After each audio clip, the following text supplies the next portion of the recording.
Thank you, Mr. Chairman. Legislator Frost, Here. Legislator Calamus, Here.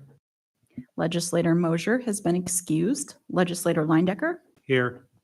Legislator Nortz has been excused. Legislator Morahan, Here. Legislator Leviker, Here. Legislator Osborne, Here. Legislator Nellenbach, Here. and Legislator Dahlhoff. Here. Everyone, please stand for the invocation and the pledge, and Legislator Calamus will lead us in the invocation. Heavenly Father, we thank you for this opportunity again as we gather to serve the people of Lewis County. Fill us with your grace and your discernment as we make decisions today and into the future. We ask this in your name. Amen.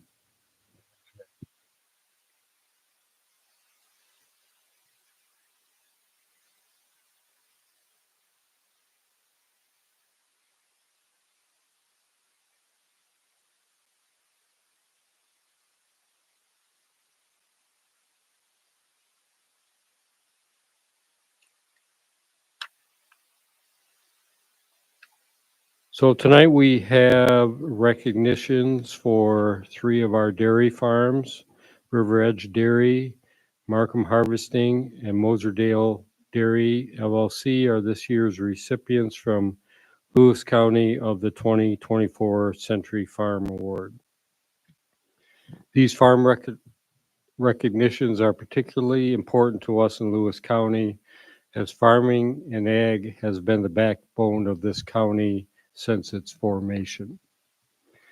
I know personally some of the challenges and struggles which farmers deal with, as I have a close relationship with Court and Corinne Markham.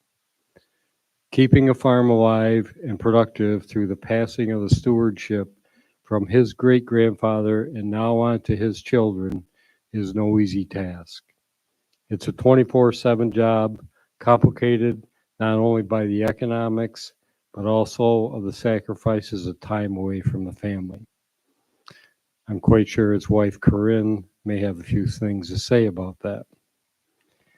To those who are unaware of the importance of agriculture in our community, as an example, drive by the Kraft plant in Lowville. There sits the ultimate in adding value to a locally grown product, all captured here in Lewis County. That facility alone is home to 400 jobs, all created because this is where the milk is. Congratulations and thank you not only to the 3 farms here tonight, but to all the farmers out there and keeping this heritage alive and continuing forward to the future. I think we have a short video.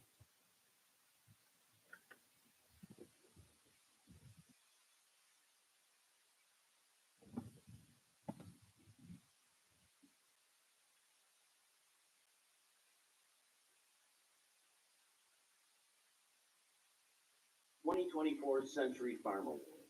The Century Farm Award recognizes New York farms in continuous operation by the same family on the same property for 100 years or more. In 2024, 3 farms from Lewis County are honored.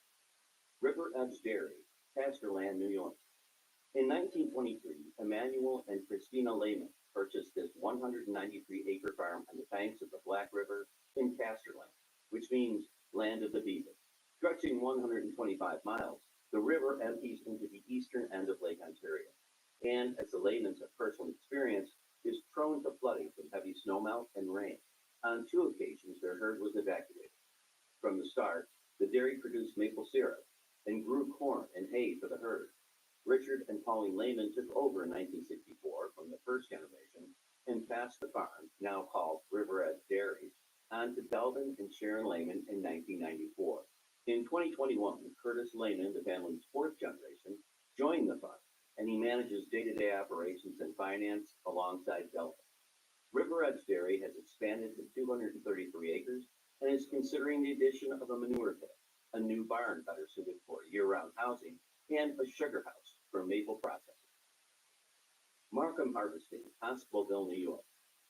In 1923, Ernest and Evelyn Markham purchased 78 acres in Constableville, New York, as the start to this family farm legacy.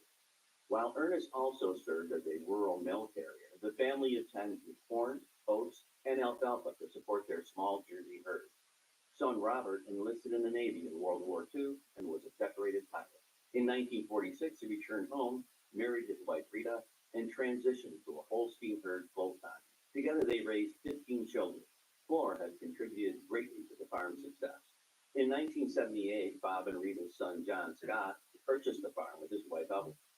John earned many recognitions, including Young Farmer of the Year and Super Milk and Milk Production Award. After a second barn fire in 2009, the family transitioned to beef. Courtney Markham is the family's fourth generation to operate the business. He began tapping sugar maples on the property and using farm buildings for his crop farm and harvesting business. In 2020, Courtney and his wife Karen purchased the farm and moved into the original homestead with their 4 children. Mosserdale Dairy, LLC, Copenhagen, New York. In 1923, Andrew and Emma Moser purchased 205 acres in Copenhagen for $12,000. It included a barn, a few horses and cattle, and a collection of farm equipment. The second generation, Ellis and Joyce Moser, took over in 1962, followed by their son Douglas and wife Sandy. Andrew Moser, the fourth generation, joined the operation in 2009. As the family has grown, so has the farm. In 1988, the farm was milking 135 Holstein cows, cropping 330 acres, and tapping maple trees on another 600 acres. Today, Moserdale Dairy is growing crops on 2,000 acres, managing a herd of 1,600 animals, and milking in a double 15 herring zone. Moserdale is a member of the Northeast Dairy Herd Producers Association. A passion of the Moser family is showing registered Holsteins at the Lewis County Fair. They have collected several premier breeder and exhibitor awards. Snyder's Sugar Shack came online in 2019 and is owned by Mara Moser Snyder, also fourth generation, with her husband Mike Snyder. Given the demands of the dairy, this has enabled the family to return to tapping the same trees as generations past. Congratulations to each of our 2024 Century Farms. And thank you, Farm Credit East, for your award sponsorship.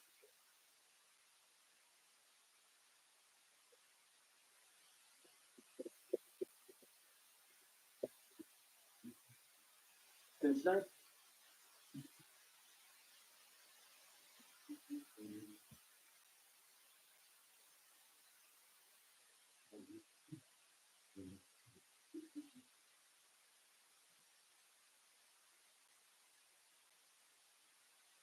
Green Fire was putting them up and we had some.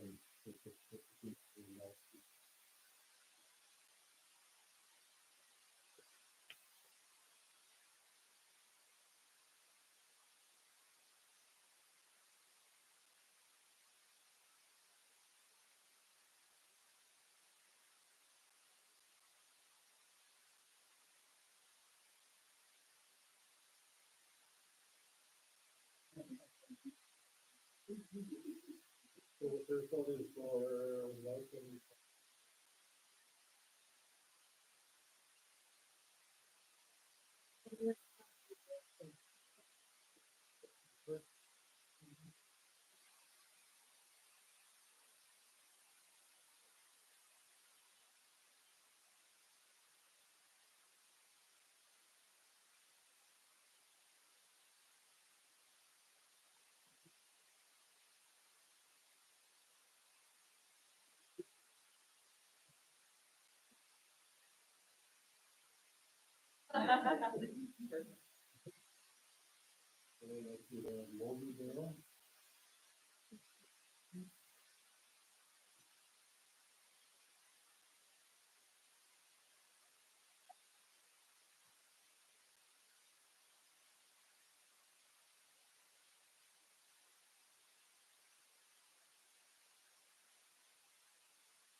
Next, we have a proclamation for June. June is Dairy Month proclamation. If you would read the proclamation, please, Cassandra. Thank you, Mr. Chairman. Whereas generations of dairy farmers have helped contribute to the development of our county's agricultural industry throughout centuries of hard work, productivity, and prosperity. We value and respect the tradition of responsible stewardship dairy farmers uphold.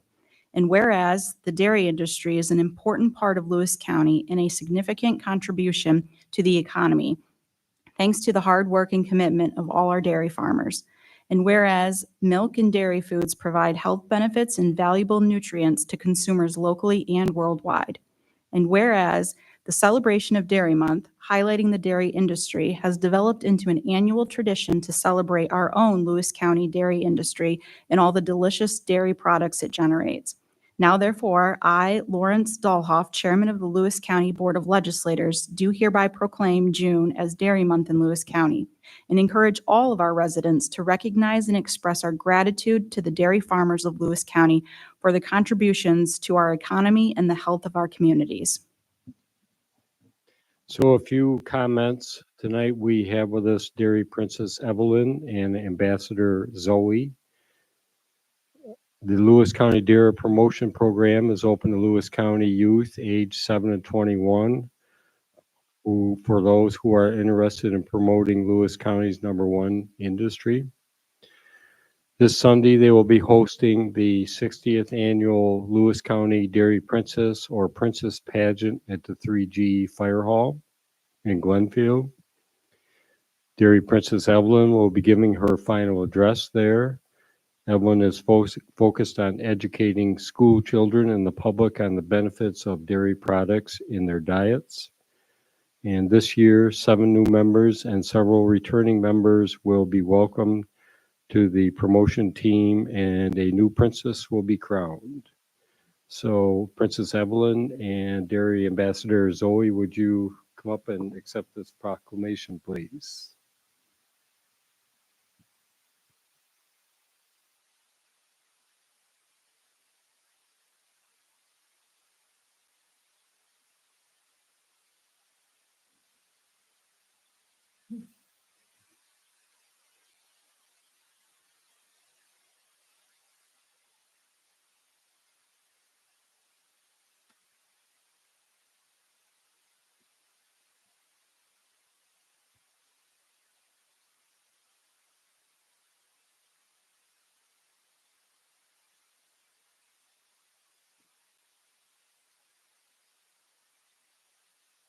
Herb Frost, our legislator from the Harrisville area, has a few comments of recognition that he would like to make.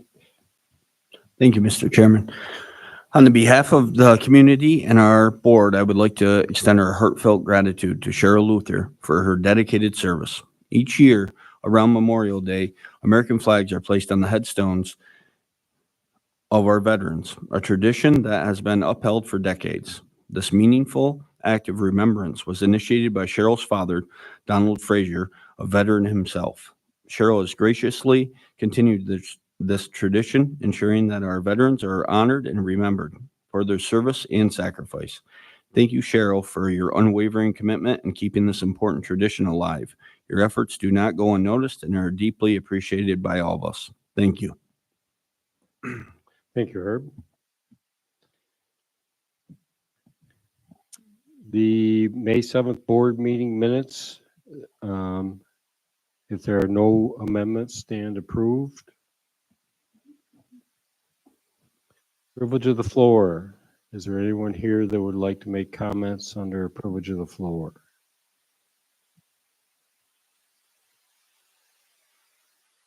Seeing no hands, we'll move on to report of the Finance and Rules Committee per Rule 6. Cassandra, please. Thank you, Mr. Chairman. The Finance and Rules Committee has met and they recommend to waive rules to act upon late resolutions.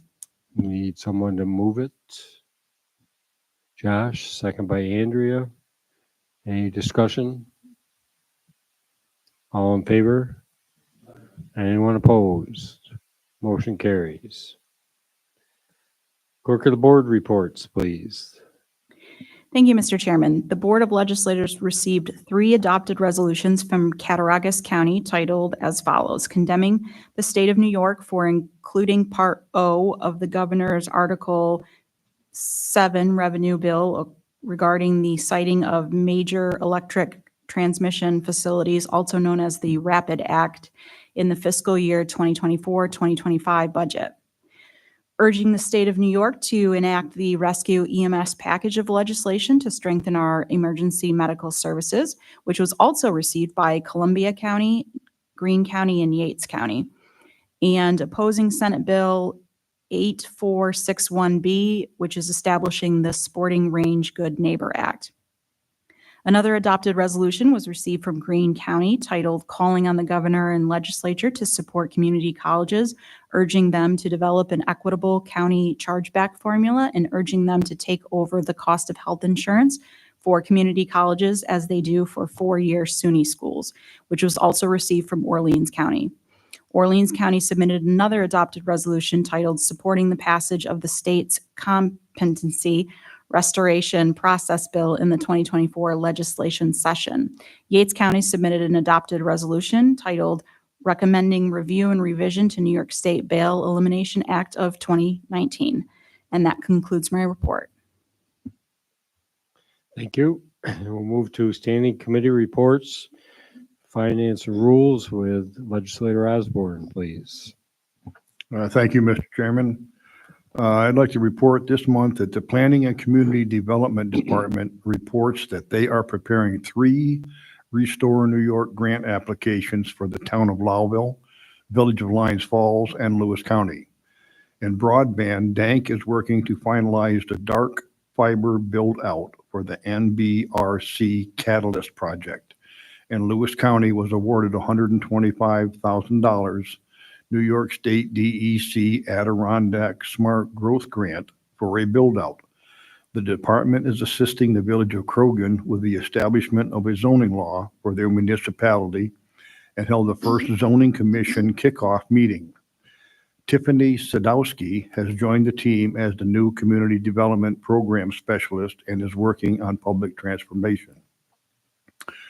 I also have a motion, but I would like to ask the County Attorney, Joan McNichol, to recap the brief history and action the board has taken regarding Part N of the state fiscal year 24 executive revenue budget, which essentially mandates the use of state appraisal model in determining the assessed value of solar and wind energy development products, or systems.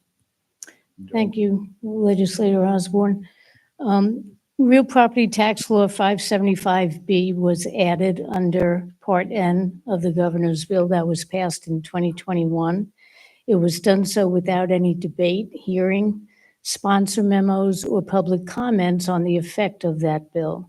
Essentially, that bill requires that solar and wind power generated facilities be assessed according to a new formula model that was created by the Department of Taxation and Finance, using a discounted cash flow methodology of assessing the value of the properties, but alas, with no indication of what their actual methodology was or the algorithms they used to establish that model. You may recall back in 2023, our real property director, Candy Aiken, gave a little update on this and gave the board some indication of what the effect of that would be and how it adversely impacts some of the assessed values in the towns where these wind projects and solar projects are. And in fact, they can negatively impact some of the pilots that we have entered into with these developers. Attorney Dylan Harris brought an action in Albany County in 2022 and brought a motion with a temporary restraining order to stop the state from implementing that new assessment value.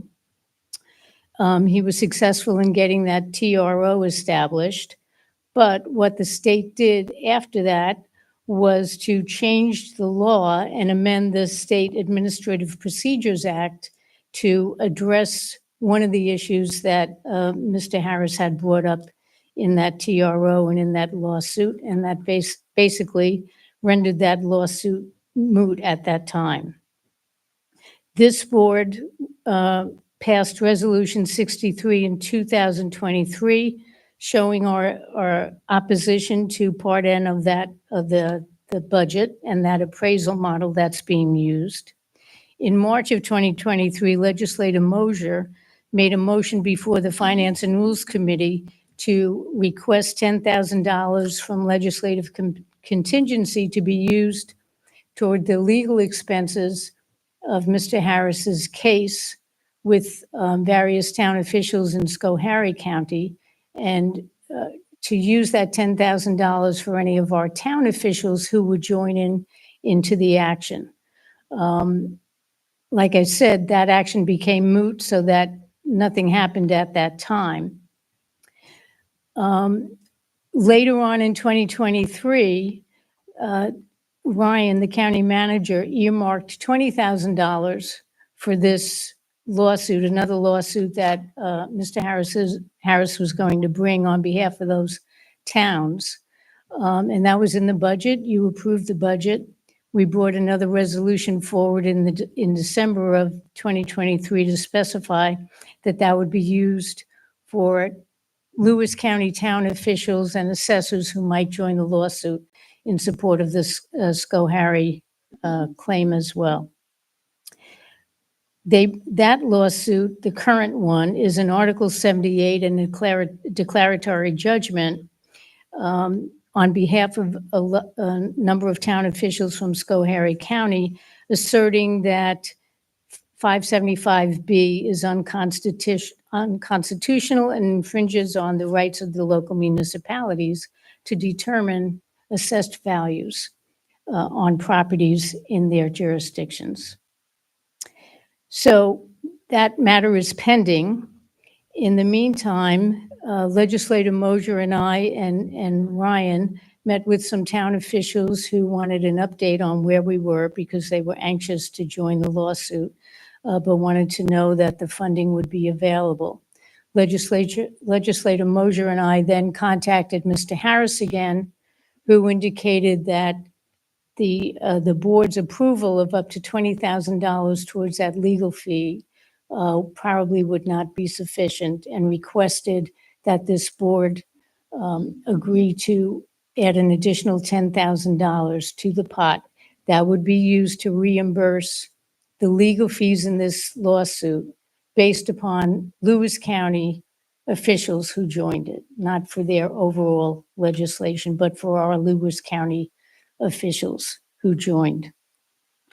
So again, that would be the cap.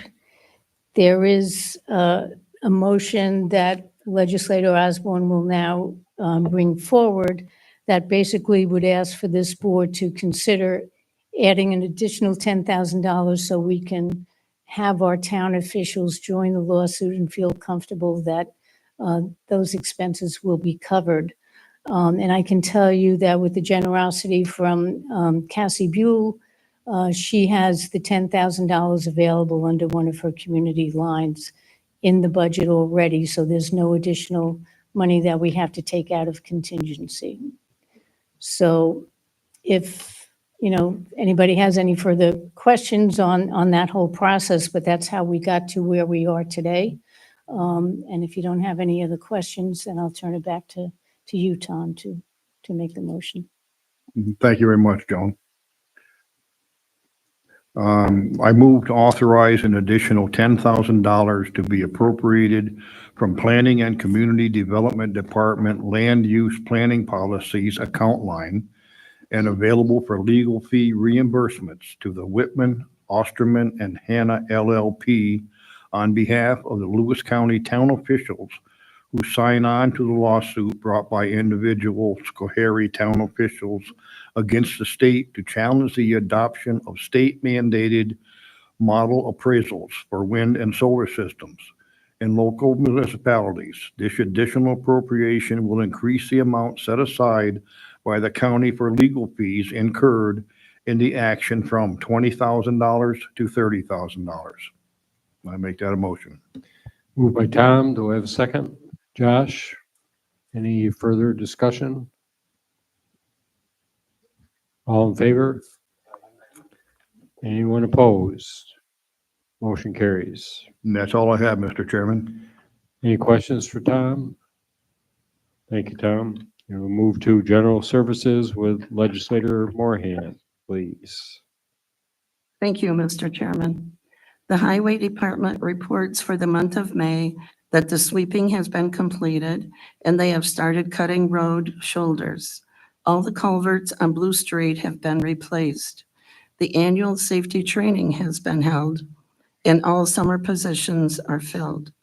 The department started chip and crack sealing along with herbicide spraying of the guardrails. The bridge in Barnes Corners has been closed for replacement. Tim Hunt has met with the striping contractor and road striping should begin soon, weather permitting. And I would like to say the Pine Grove Road is finished. To Greg, thank you. And that's all I have, Mr. Chairman. Any questions for Andrea? Thank you, Andrea. And we'll move to Health and Human Services Committee with Legislator Kalmus. Thank you, Mrs. Chairman. The Sheriff's Office reports for the month of April that the jail had 29 inmates, 1 inmate boarded out, and 0 incidents. In dispatch, there was 4,743 calls handled and 1,686 CADs created. In the road patrol, they had 531 complaints were handled, 25 criminal arrests made, 136 vehicle and traffic stops, 34 vehicle and traffic arrests, 13 pistol permits were completed, and in the civil side, 93 papers were served, 3 eviction notices, and $25,564.83 received and dispersed. And that concludes my report. Any questions for Tom? Thank you, Tom. And tonight, our board's rep is not here. Mr. Kayer, our hospital CEO, is present. Would you give us a report on the hospital, please?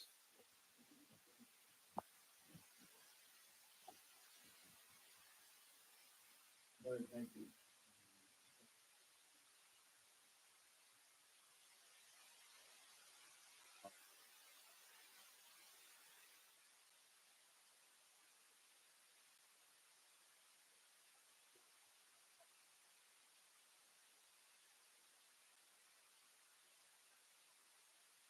We presented for a recent city project and underway integration project and cyber event management.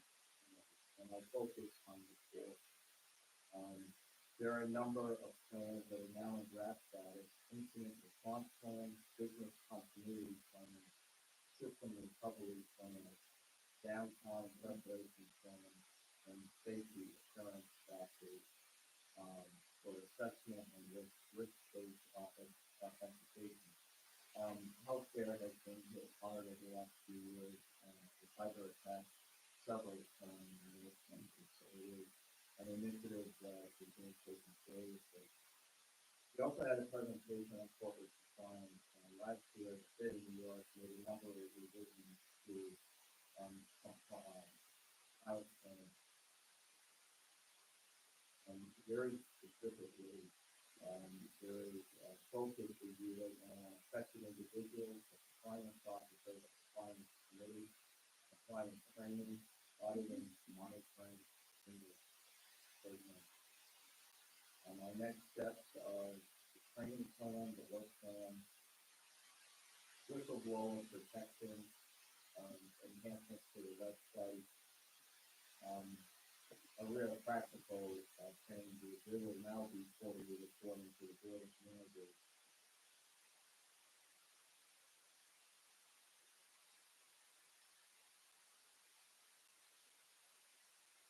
Our CFO led a discussion on the April finances, $48,000 versus a budgeted loss of $21,000 for April. Year to date, we had a gain of $1.5 million, versus the budget was lost of $1.2 million. Activity was strong throughout the month.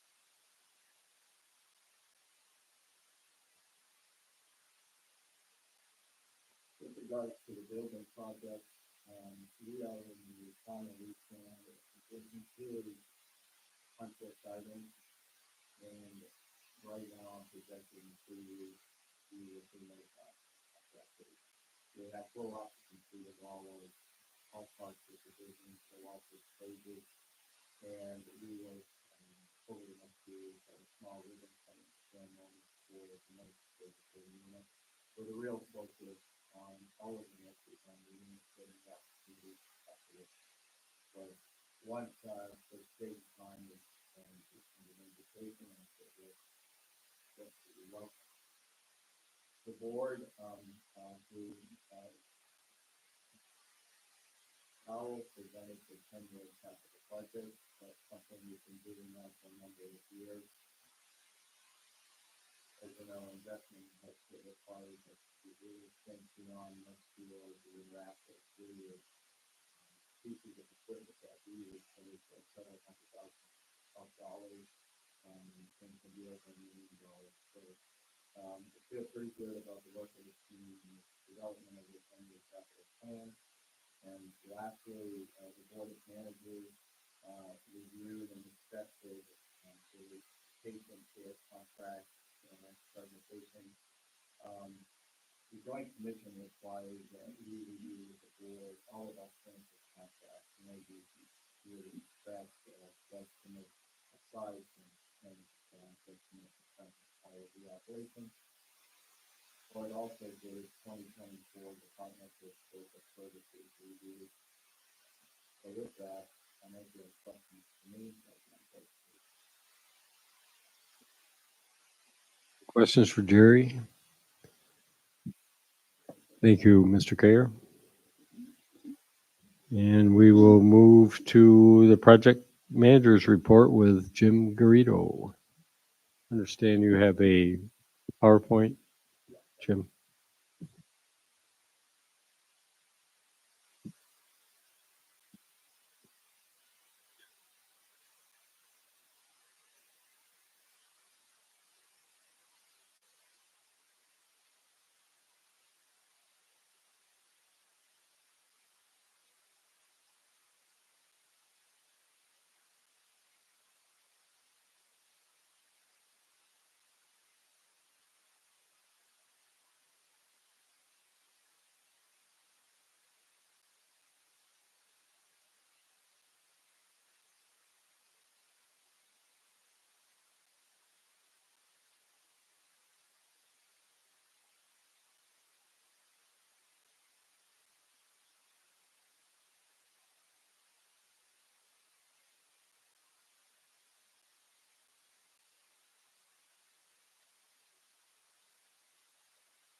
can't mention that. The agency, stuff experience, you know, the office, light, experience, going, there's walking, the community, the let us know if it's wrong, if it's something stuff, there's actually there. One of the great folks to work with others. Too many times in my career, I felt it was so job, it was the contract or the owner and stuff. Our folks people were there, because when I stuff that communicated well, for the same issue, the broad for attention, they were not the great folks. Eric, the finances, and he's not several times, he's great to work with, Brian, and staff, and what kind to work with them. Also services, I didn't do it enough, and my son always let me know how cooperative they were, how steady they were in the building. And also to take this to another country for. I'm a resident of this county, so once the court stuff my follow the board that I've been answering to, the county has very important. It's here for all the right reasons. I've been on board to be a board member, that are there just to have it on their resume. The resume goes, this is a special board. It has questions, it's kind of hard questions, but there's here for what reasons. Taxpayers, communities, I'm not in the side. The board of this representing you.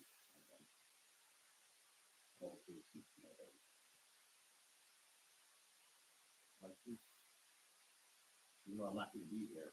John, you know, get my phone number. It's going to take a little bit of time to keep contacted to hold up things. I mean, again, thank you for that.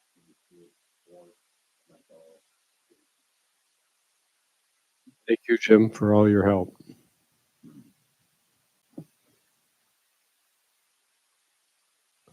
We'll move to the county manager report with Mr. Pache.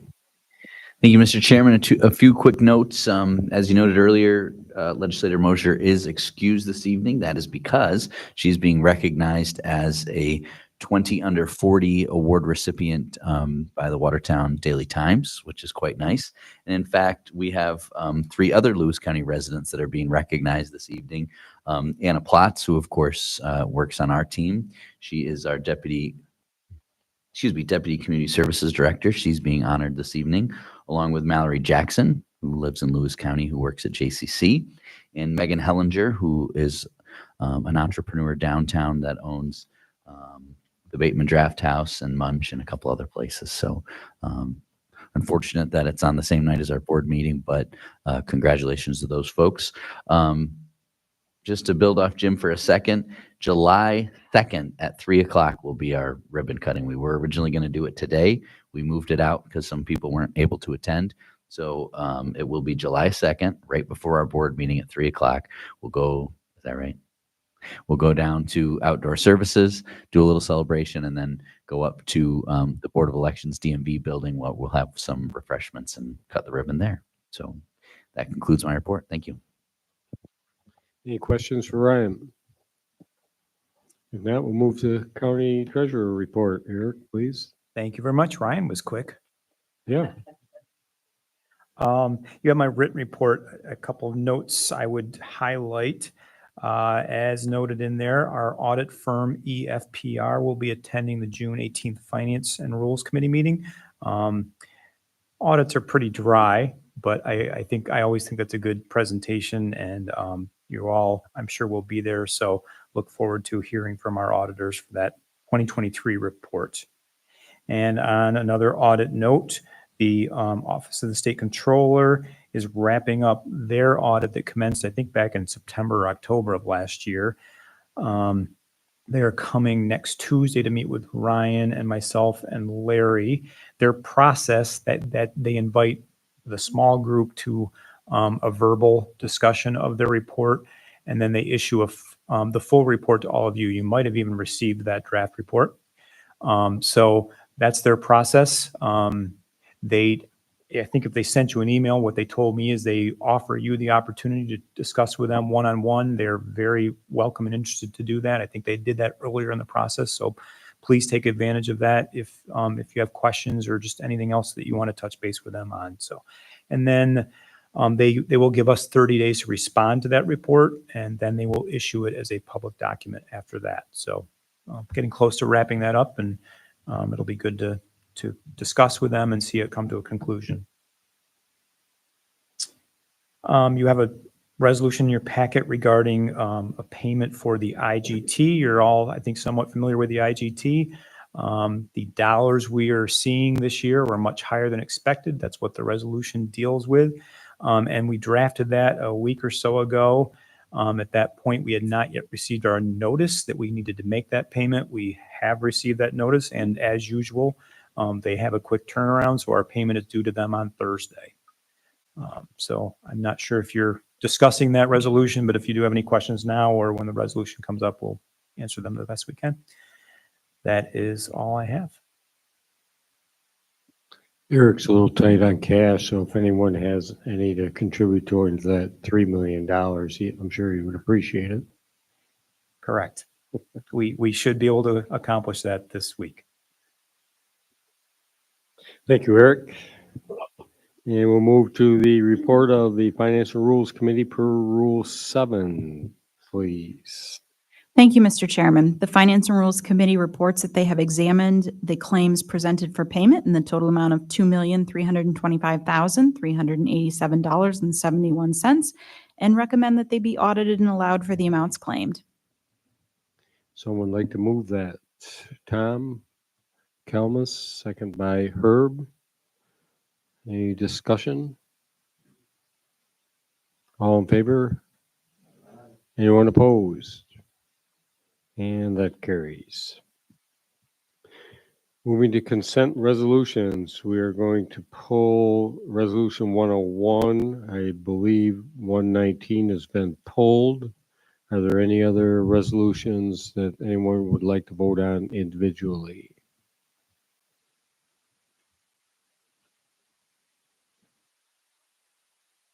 If not, would someone like to make a motion to pass the consent resolutions? Tom Osborne, second by Herb. Any discussion? Favor of the consent resolutions? Anyone opposed? And the consent resolutions pass. Next is the executive session, but I'm going to shift down to, oh, I'm sorry. Yep. The first resolution is 101, and it is auditing allowing claims in the amount of $2,325,387.71. By Josh, second by Andrea. Any discussion? And this is a roll call. Legislator Osborne, Yes. Legislator Frost, Yes. Legislator Nellenbach, Yes. Legislator Calamus, Yes. Legislator Leviker, Yes. Legislator Mosier has been excused, Legislator Moorhan, Yes. Legislator Leindecker, Yes. Legislator Nortz has been excused, and Legislator Dahlhoff. Yes. Resolution 119 is the standard workday and reporting resolution. I would like to just note on the record that there was a mistake in the very first line for the district attorney. Because his standard workday is 8 hours, his calculation instead of 37.07 should be 27.81. That was just a calculation error. So you're going to pull that and then introduce it next month. No, I just made the Oh, you're just going to correction. amend it? Yep. So we need a motion to amend. We need a motion first to bring it up, to move it, and then one to second it, and then we can amend it. Okay. Someone like to move it? Tom Kelmus. Do I have a second? Herb. Any discussion? If someone would just make that, one of the legislators would make that motion on behalf of the correction that Cassandra mentioned. Andrea will make the motion to, To Correct. correct the days a month for the district attorney to 27.81. do we have a second? On the amendment? Jeff? All in favor on the amendment? Anyone opposed? And the amended motion carries.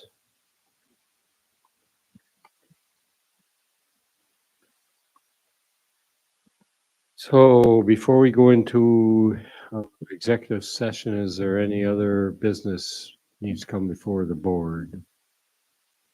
If not, there won't be anything after executive session. I'll make a motion to executive session. Moved by Tom Osborne. Do I have a second? Executive session, And that is for a personnel matter. personnel matters, correct? All in favor? Aye. Anyone opposed? And we'll take a couple minute recess and enter executive session.